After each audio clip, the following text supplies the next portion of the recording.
So our scripture passage for today comes from the Gospels. All four Gospels have an account of what we call the Passion, which are the last days of Jesus, the suffering of Jesus, his last days in Jerusalem.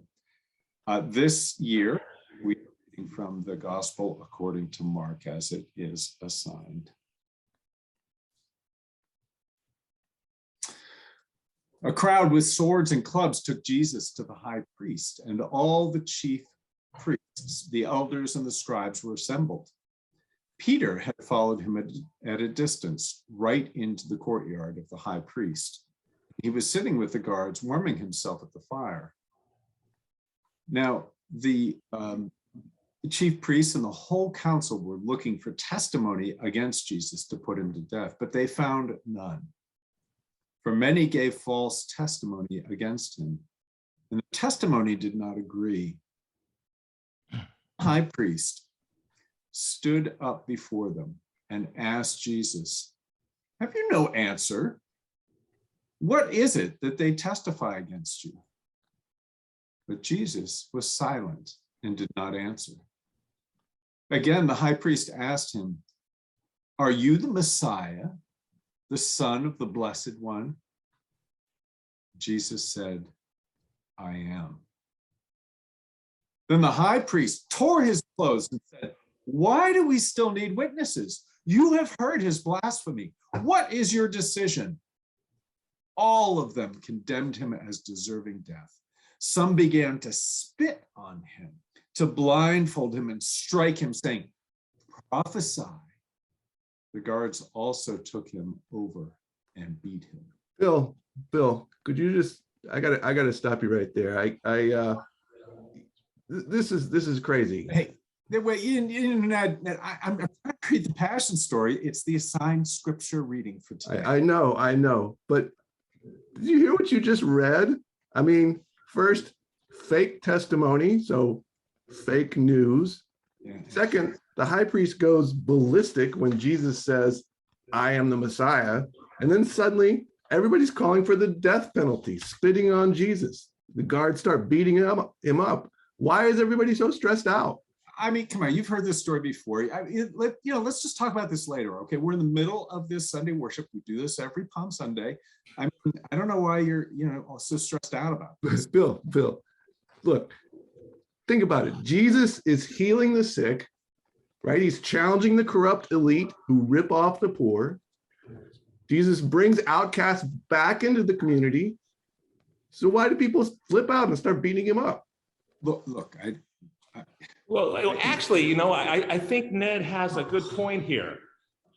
Well, Eric, I mean, I'm supposed to read the Passion story, okay? This interruption is becoming longer than one of our Zoom technical snafus, that we've had during the pandemic. Well, wait a second. I know. Hey, I was all alone in here for a year in the sanctuary, figuring out how to keep this congregation together on Zoom, and the pandemic and the choir videos, and I can keep going on. Okay. Maybe my stress is making me a little sympathetic to what Ned is saying here.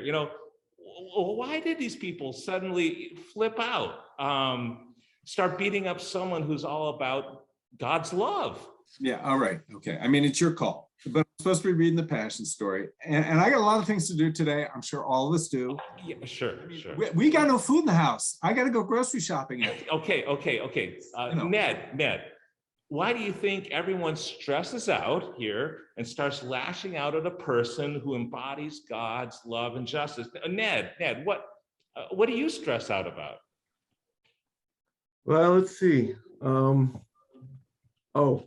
So the cat food that my cat likes, the grocery store keeps running out. They can't keep it in stock, and that's really dragging me down.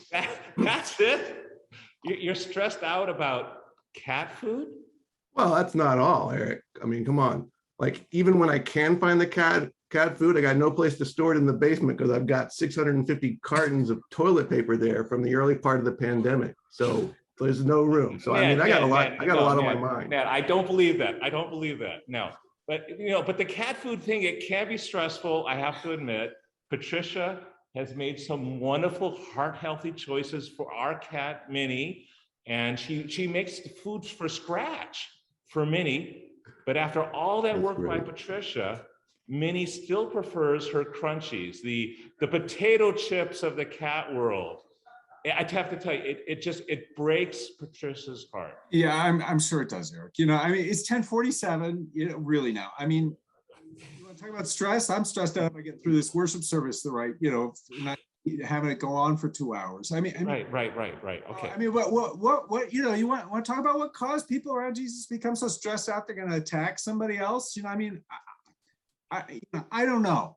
I don't know, to be honest with you. I mean, that's pretty serious stuff. But I doubt it was because of cat food.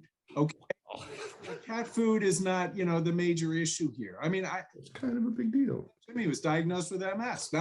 That's stressful. Oh, whoa. Yeah.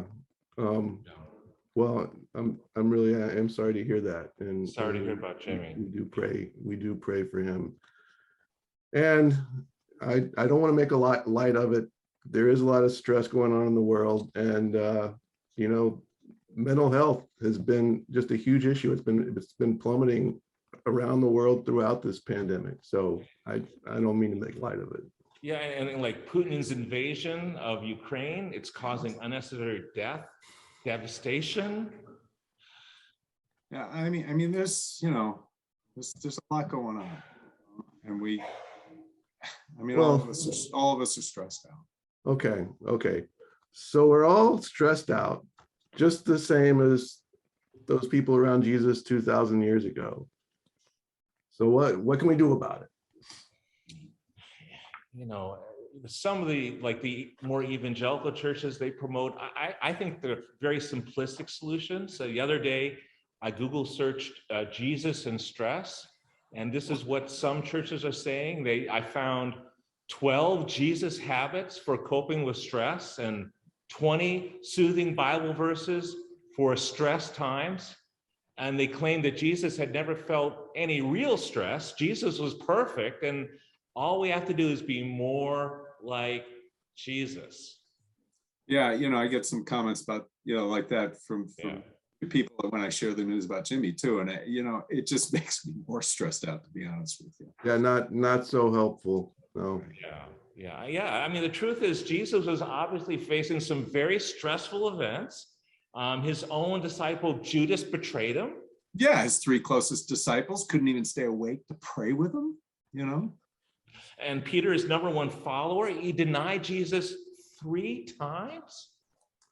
And after his close encounter with the high priest and getting pummeled, he ends up before the governor.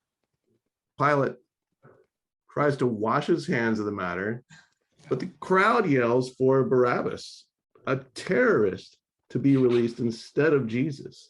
Yeah, and that brings Jesus to the cross. Now that's stress for you. Right? Oh my goodness, yes. Well, at least at the end, the Roman soldier on guard duty, watching this whole drama that was happening, the suffering and the death of Jesus, says this. He says, truly, this person really was God's son. Yeah, but it doesn't sound like such a good ending to me. I mean, remember how Jesus cries out, my God, why have you forgotten me? Yeah, it's not a great ending. But, this story does show us that God's with us as God is with Jesus all the way to the end, through unimaginable stress, not just the ire of the corrupt and power hungry, but also the betrayal of his own friends and even crucifixion. Yeah. Theologian Mark Heim, recently from Andover Newton Theological School, gives us a fresh way to see this incredible stress faced by Jesus in what we now call Holy Week. Mark Heim says that the cross is not a symbol of a victorious army, as much as we like to see God's armies crushing our enemies. Instead, he says the cross is a symbol saying God's anti-bullying society meets here. So the cross means anti-bullying society, a community against bullies. That's a good thing. I like it.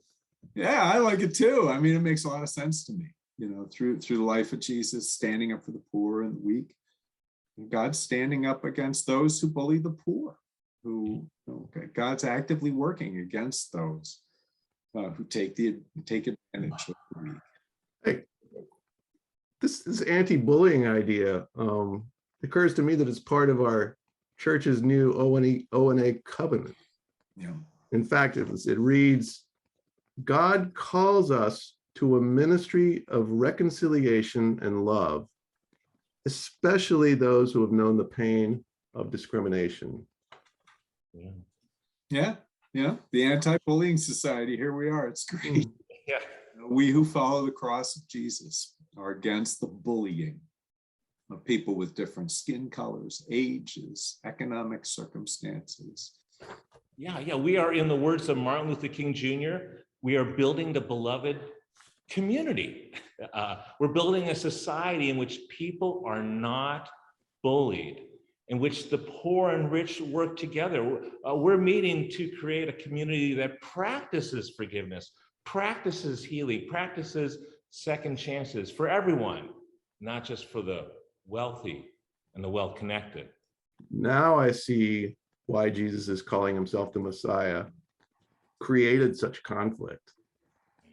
Messiah, the chosen one, standing with the weak and the poor. The Messiah standing up against corruption and bullying. Bill, could you please take us out from here and finish up? We'll get back to the reading. Okay, sorry, everybody. Sorry. Yeah, Bill, what are we doing? Wasting our time here. Come on, time to get back to this story. Sorry for the interruption. You know what? It was a good interruption, and actually, I feel a lot less stressed out now. So let's see. Where was I? Okay. When it was noon, darkness came over the whole land until 3 p.m. At 3 o'clock, Jesus cried out with a loud voice, Eloi, Eloi, lema sabachthani, which means, my God, why have you forsaken me? And when some of the bystanders heard it, they said, listen, he's calling for Elijah. Someone ran, filled a sponge with sour wine, put it on a stick, gave it to him to drink, saying, wait, let us see whether Elijah will come to take him down. And then Jesus gave a loud cry and breathed his last. And the curtain of the temple was torn in two from top to bottom. And now when the centurion who stood facing him saw that in this way he breathed his last, he said, truly, this man was God's son. Here ends the reading of the Passion of Christ, according to the Good News of Mark.